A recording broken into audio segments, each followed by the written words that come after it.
My name is Vera Caldwell. I'm 32 years old, and for most of my adult life, I believed that being patient, grounded, and low maintenance made me a good partner. It didn't. It only made me easy to rely on, easy to overlook, easy to take for granted. I thought calm meant strong, and flexible meant mature, but all it really did was train me to shrink without complaint. 8 months ago, a single smirk, barely 3 seconds long, ended a 6-year relationship faster than any screaming argument ever could, because in that moment, I finally understood exactly how little I was being valued. I run a custom renovation and finish work business in the Midwest. It's not glossy or curated for social media. It's real work. Dust under my fingernails, knuckles nicked from trim corners, muscles sore in the honest way that comes from building something that lasts. I started the company 5 years ago, right around the time I realized I was far better at creating solid things than I was at waiting for approval that never came. Cabinets, millwork, full remodels when clients could afford it. Work that holds up when you step back and inspect it closely. I was proud of that life. Proud of what my hands could do, proud of the quiet confidence that came from knowing I could take a mess and turn it into something functional and clean. I met Ethan at a friend's wedding when I was 26. He was the charming one, pressed shirt, effortless smile, the kind of man who could glide into a room and immediately feel like the center of it, without demanding attention outright. I was there because the venue's contractor had bailed at the last minute, and someone needed to stabilize a collapsing arbor with zip ties and a lot of improvisation. Ethan watched me assess the problem and fix it, instead of panicking. He told me later that was the moment he noticed me. On our first date, I showed up in work boots with drywall dust still clinging to my hair. He didn't flinch. He said it was refreshing, said I felt real. I liked that he admired what I built instead of trying to compete with it. The first few years were steady and good. We bought a house together and renovated it room by room on weekends. I handled the tools, he picked paint colors and playlists. We had routines, familiar complaints over dinner, shared exhaustion that felt earned. Then, Ethan got promoted, and it was like someone handed him a new script without bothering to tell me the story had changed. Girls' nights became weekly, then twice a week, then constant. Office happy hours stretched into late dinners. Brunch turned into an all-day performance. I didn't mind at first. I wasn't jealous. I had my own life. Friends from the gym, crews at work, quiet nights that didn't need an audience. But Ethan didn't just get busier, he got performative. 2 hours to get ready for casual events, carefully staged photos, captions about taking up space and never shrinking for anyone. He started flirting openly, not crossing lines outright, just brushing against them, then accusing me of being insecure if I noticed. I wasn't insecure, I was observant. The breaking point came at Tyler's birthday party in late March. Backyard setup, grill smoking, familiar faces we'd known for years. Nothing flashy. Ethan disappeared into the crowd within minutes. I was helping Tyler with his smoker, because some people can build decks but should never be trusted with meat, when I looked up and saw Ethan across the yard. His hand rested on a woman's shoulder, not accidental, not casual, deliberate. She was younger, wearing a tight dress, laughing too loud. His body angled toward her, away from everyone else. And then it happened.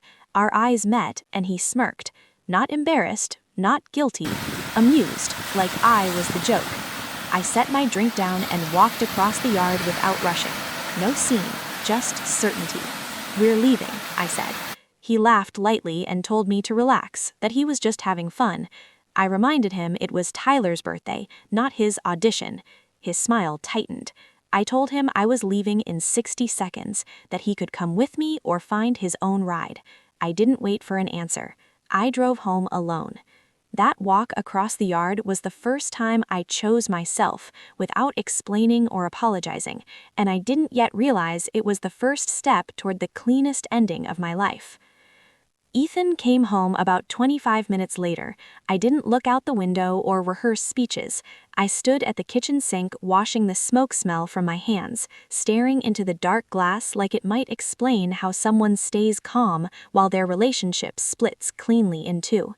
He announced himself loudly, sat his keys down hard like punctuation. He admitted he pushed it, said it like he was opening a meeting. I corrected him without turning around. He didn't push anything, he performed. There was a pause while he decided whether to apologize or deflect. He chose the faster path and said he wanted to feel noticed, attractive, that he went too far. He stepped closer and apologized. I told him to say it again in the morning when panic wasn't doing the talking. We went to bed like strangers who shared a mortgage. The ceiling fan spun slowly, each rotation looping the same question I'd been avoiding for months. When did I become something he felt safe risking? Morning arrived anyway. I followed habit because structure felt safer than emotion. Coffee, eggs, toast. Ethan came out wearing one of my old shirts, hair deliberately messy, an image of harmless regret. He apologized again, and I said okay, and watched relief flicker across his face, mistaking neutrality for forgiveness. I laid out rules like I lay out plans at work, clear, direct, boundaries without drama. A pause on couple social events, separate discretionary spending, canceled plans where I'd be expected to pretend nothing was wrong. He called it extreme. I called it respect. He accused me of punishing him. I told him I was removing access. That language unsettled him more than anger ever had. When he finally agreed, the word fine came out tight and strategic, not sincere, and that's when I knew something fundamental had shifted. Work was the only place that made sense that day. Measurements don't lie. Wood doesn't manipulate you. At noon, Ethan showed up with lunch, my exact order, placed carefully on my workbench like an offering meant to fix everything without addressing the damage underneath. I told him I could feed myself, even as my stomach betrayed me. He smiled gently, practiced, and said he knew I could. He just wanted to do something nice. He started tidying little things on my bench, straightening a tape measure, aligning a pencil, cleaning dust that didn't need cleaning. A performance. A new one. I meant what I said this morning, he continued. I'm going to prove I can be better. You'll have opportunities, I said. Dinner Friday, he asked quickly, like he'd been holding it in. Just the two of us. No phones, no distractions. I'll cook that pasta you like. I should have said no, but relationships don't break all at once. They fracture. Hairline cracks. The part of you that still remembers the good times keeps trying to glue things back together, even while your hands shake. Home is fine, I said. Keep it simple. His face brightened like he'd won. Perfect. I'll make it special. He kissed my cheek before leaving. That kiss didn't feel like love. It felt like branding. When his car pulled away, Trevor came back inside and waited until he was sure Ethan was gone. Then he said casually, without looking up from his clipboard, "You know, last week when the crew was over at your house helping with the fence?" My hands paused mid-measure. "Yeah?" I asked. Trevor hesitated. Ethan made a joke to the guys. The air in my throat tightened. What kind of joke? Trevor kept his tone neutral, professional. "Careful," he said. "Your leash must be pretty long if you were working that late on a Friday." I didn't move. Didn't blink. I just stared at the board in front of me like the grain lines suddenly mattered more than my breathing. "He said that?" I asked quietly. Trevor nodded. Wasn't malicious, not exactly, but it was weird. Guys laughed because they didn't know what else to do. I swallowed. The humiliation from the party resurfaced, except this time it wasn't strangers in a backyard. It was my own crew, men I paid, men I respected, men who saw me as their boss.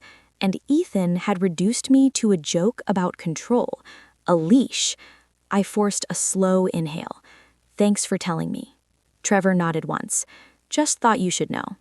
After he walked away, I stood there in the sawdust and the sunlight and realized something brutal. Ethan didn't just disrespect me when he was carried away. He disrespected me when it was convenient, when it got him laughs, when it made him feel bigger. That afternoon, I did something that should have happened months ago. I opened a separate checking account at a different bank, changed my direct deposit starting next pay period, switched my gas card to my personal account, updated auto pay on my truck insurance. Not dramatic, not secretive, just logistics. The kind of boring adult decisions that become weapons when you finally stop pretending love is enough. From the bank parking lot, I texted Ethan. Heads up, I separated discretionary spending like we discussed. Household stays joint, personal goes individual. We'll review in a month. He replied within 30 seconds, a thumbs up emoji, then a heart, then totally understand. Proud of you for being so organized about it.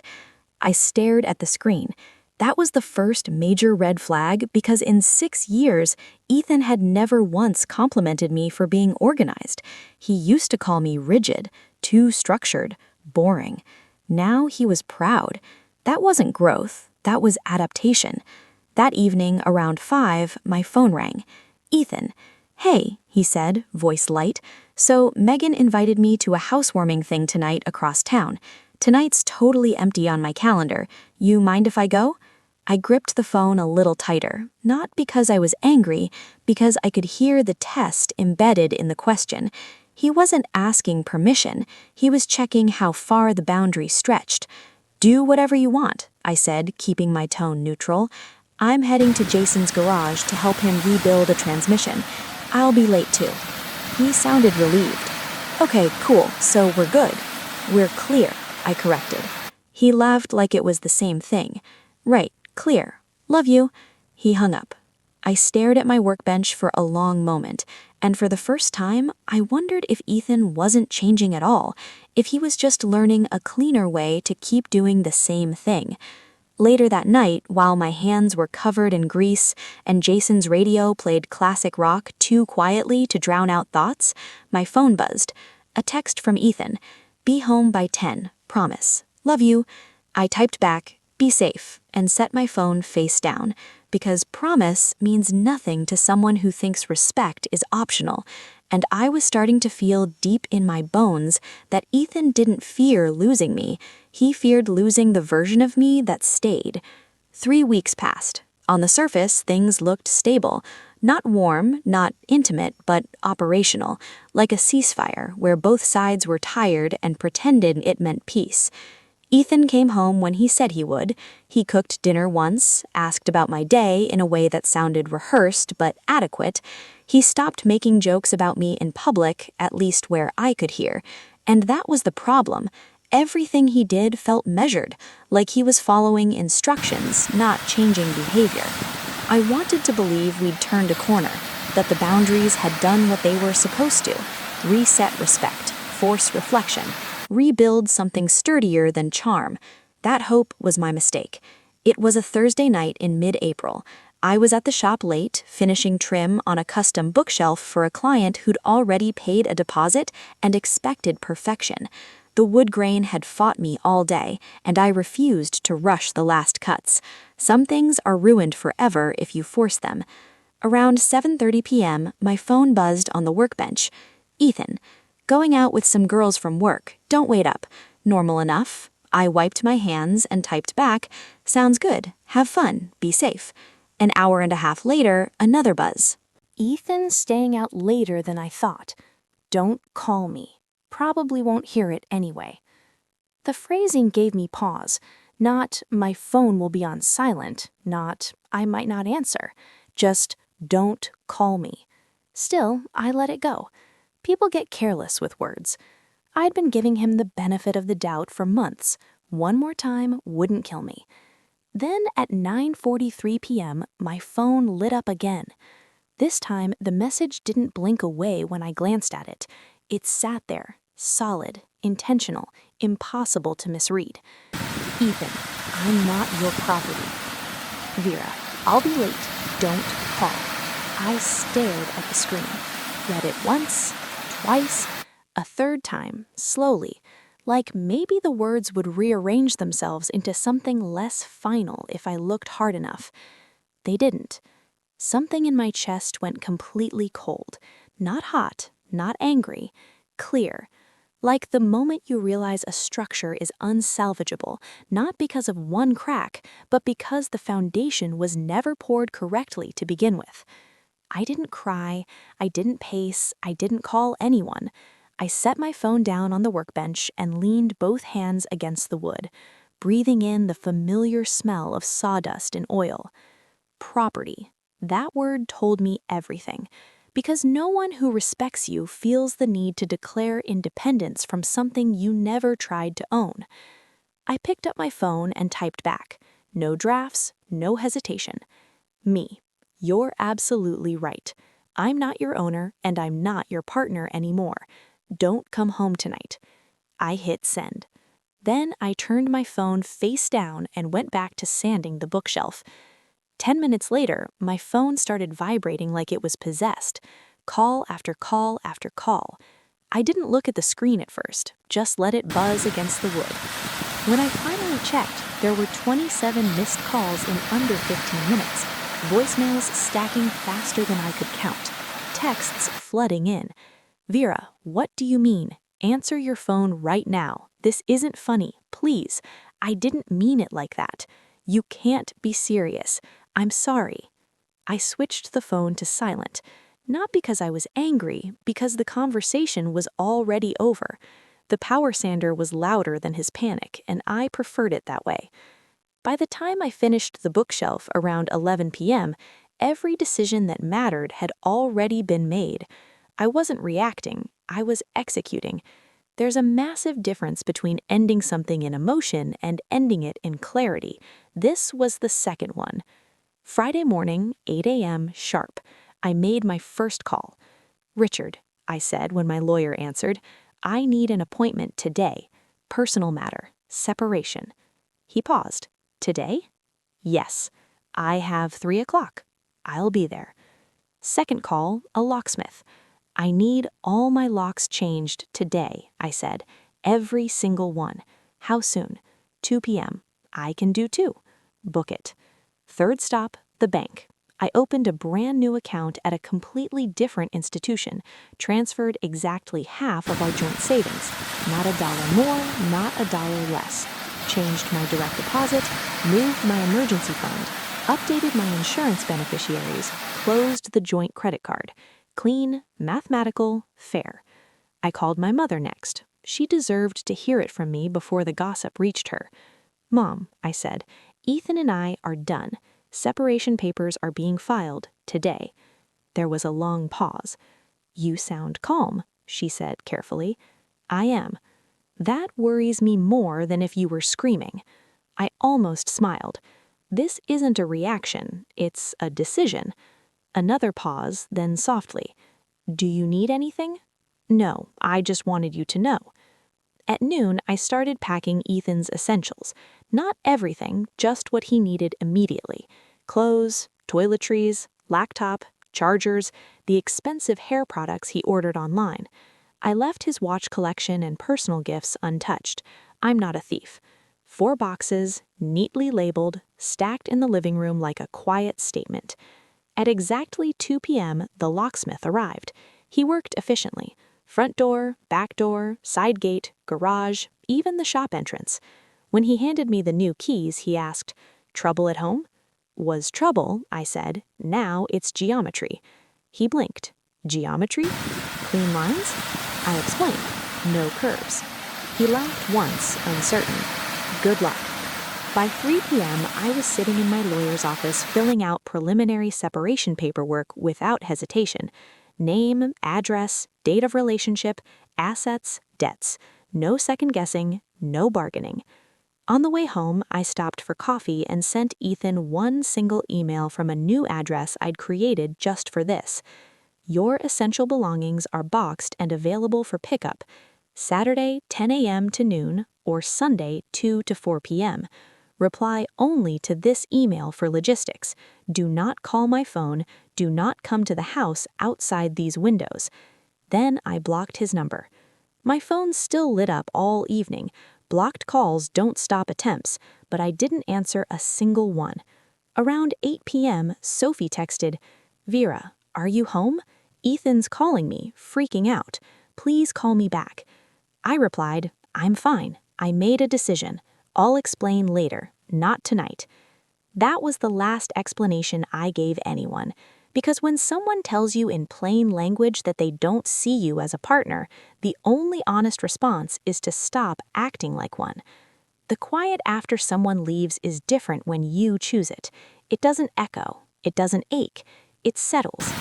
By Saturday morning, my house felt unfamiliar in the best way, like I'd just finished a renovation and everything was finally mine again. No tension humming in the walls, no careful listening for footsteps, just space. At 9:59 a.m., a pickup truck pulled into my driveway. I already knew who it was. Ethan's father, Mark, stepped out. Retired firefighter, broad shoulders, the kind of man who wastes no words and never asks questions he doesn't want the answers to. Ethan stayed in the truck, sunglasses on, staring straight ahead, not once looking at the house. Mark met me at the porch and nodded towards the boxes. "This all of it?" he asked. "Everything essential," I said. "There's more in the garage. Tools he bought, a blender, some framed prints. If I missed anything important, he can email me." Mark inhaled like he wanted to say something, defend his son maybe, or explain him. I spoke before he could. "Sir, I respect you," I said calmly, "but I'm not discussing your son with you. I'll help carry boxes, that's all I'm offering."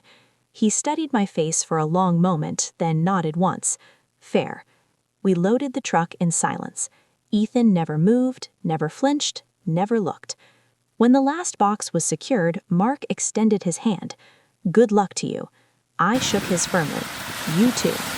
The truck pulled away without drama, and just like that, 6 years exited my driveway without a single shouted word.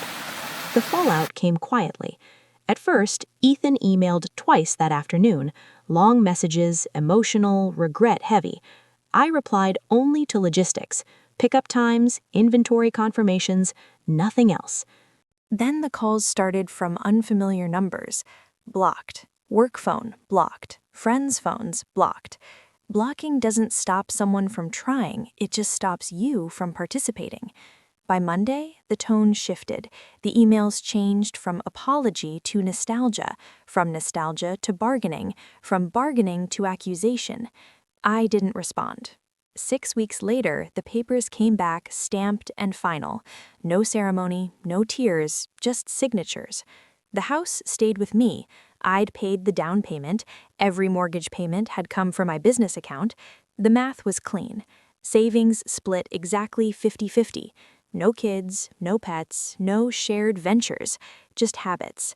And habits, it turns out, are harder to untangle than assets, but at least they don't require lawyers. I threw myself into work, not to avoid grief, but to anchor myself. I started going to the gym at 5 every morning, not for revenge, for rhythm. Wednesdays became dinner nights with friends who didn't ask invasive questions. Saturdays turned into project days, building a new workbench, refinishing the deck, reorganizing the garage until every tool had a place. The order felt like healing. Dating came cautiously. Coffee with a nurse who laughed without needing an audience, dinner with an architect who insisted on paying her half and never apologized for ambition, a hike with a teacher who hated small talk and brought actual trail maps. Nothing stuck yet, and that was fine. Ethan, meanwhile, stayed loud, through other people. Megan cornered me once at the hardware store, eyeing my cart like it held answers. "So you're really done?" she asked. "I was done the night he sent that text," I said. "He didn't mean it the way it sounded. He typed it, then sent it." She frowned. "You're colder than I expected." "I'm warmer to myself than I used to be." That ended the conversation. By the end of summer, Tyler and Sophie hosted another backyard barbecue, smaller this time. No performances, no cameras, just food and stories that didn't require villains. Halfway through, Sophie leaned toward me. "You actually okay?" she asked. "Better," I said honestly. "Do you think you'll ever talk to him again?" I already did, I replied. I finished every sentence that mattered. Driving home with the windows down, I felt something unfamiliar and steady. Peace. Not excitement, not relief. Ownership. My phone was quiet. My house was exactly where I'd left it. 2 pillows on the bed, but only one side held weight. And for the first time in years, that felt like freedom, not absence. Life didn't get louder after Ethan left. It got quieter. Not the empty kind of quiet that makes you question your choices at night, but the kind that lets your thoughts finish their sentences without interruption. The first thing I noticed was how much energy I'd been spending managing someone else's moods, their boredom, their need to be seen, their constant orbiting around validation that never lasted long enough to satisfy them. Without that drain, days felt longer, fuller. I didn't rush to fill the silence. I let it exist. I still heard about Ethan occasionally. You can't erase 6 years from a shared social network overnight. Tyler mentioned carefully that Ethan had moved into a rented townhouse across the river. New development, new crowd, new version of himself already loading. Apparently, his social media looked busy, always somewhere, always with someone, always chasing a vibe that required proof. That wasn't my analysis. That was just what it looked like from a distance I no longer tried to cross. Megan, through a long and unnecessary chain of people, let it slip that Ethan asked about me sometimes. Was I seeing anyone serious? Did I ever mention him? Did I seem happy? The answers were maybe, absolutely never, completely. The thing people don't expect, especially men like Ethan, is that silence can be an answer, a complete one. Months passed. My routine settled into something solid: gym before sunrise, work that challenged me without consuming me, projects chosen intentionally, people invited into my space because they added calm, not chaos. I stopped explaining myself. That was the biggest shift. I didn't justify my boundaries, didn't defend my decisions, didn't soften my truth to make it easier for other people to swallow. I learned something important in the aftermath, something no one had ever said to me directly. You can end something politely, you can disengage without cruelty, and you can still be completely, unapologetically done. Ethan hadn't lost me because of one text message. He lost me because that message revealed something he'd been saying all along, just quieter. That my presence was optional, that my dignity was negotiable, that respect was something he'd perform when it benefited him. When he texted me, "I'm not your property," I heard the clearest sentence of my life, not because of what he said, but because of what it freed me from needing to explain. I didn't argue, I didn't chase, I didn't beg him to see my value. I agreed, and then I removed myself from the equation entirely. Sometimes the strongest boundary you'll ever draw isn't for the other person at all, it's for yourself. Mine was simple. I won't audition for affection in my own home. I won't accept public disrespect followed by private apologies. I won't carry the emotional weight of 2 people alone. When Ethan told me I wasn't his property, I believed him, and I stopped being his audience. Door closed, locks changed, papers signed.